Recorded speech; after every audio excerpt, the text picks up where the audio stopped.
Paz do Senhor, eu quero deixar para a nossa meditação.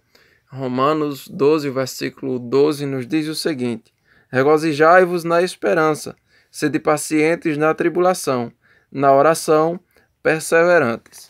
Eu quero destacar 4 coisas que nos motivam a ser pacientes na tribulação.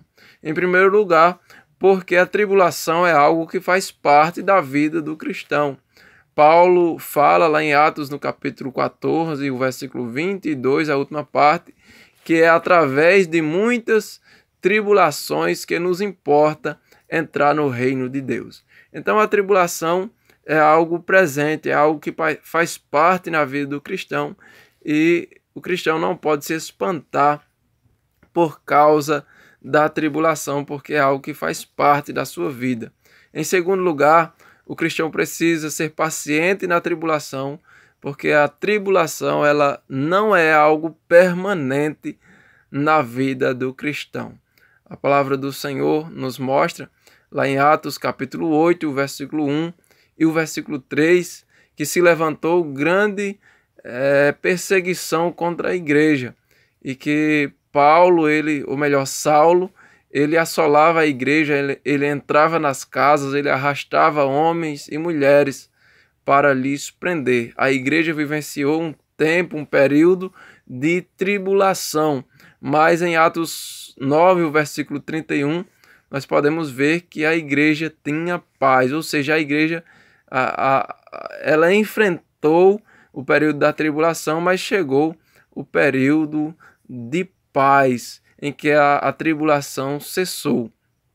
E a palavra do Senhor diz em Salmos, no capítulo 34, versículo 19, que muitas são as aflições do justo, mas o Senhor de todas o livra. Então o Senhor tem livramento para cada aflição que o cristão enfrenta. A vida do cristão não é feita só de tribulação, mas chega um momento que essa tribulação ela cessa, chega um momento que essa tribulação ela passa, porque a tribulação é só um momento, é só um período, é só uma etapa na vida do cristão.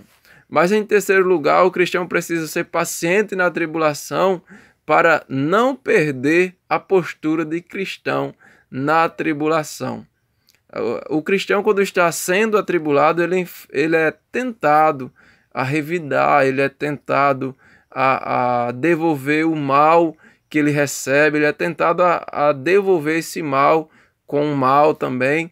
Mas a palavra do Senhor nos mostra que em Romanos, no capítulo 12, o versículo 14, diz: abençoai os que vos perseguem, abençoai e não amaldiçoeis. No versículo 17, a parte A diz: não torneis a ninguém mal por mal. Então, o cristão, na tribulação, ele precisa ser paciente na tribulação. Ele precisa manter a postura de cristão. Ele não pode pagar mal com mal. Ele precisa ter equilíbrio, precisa ter domínio próprio. A palavra ensina em Salmos 37, versículo 8, a não se irritar, a não ficar impaciente.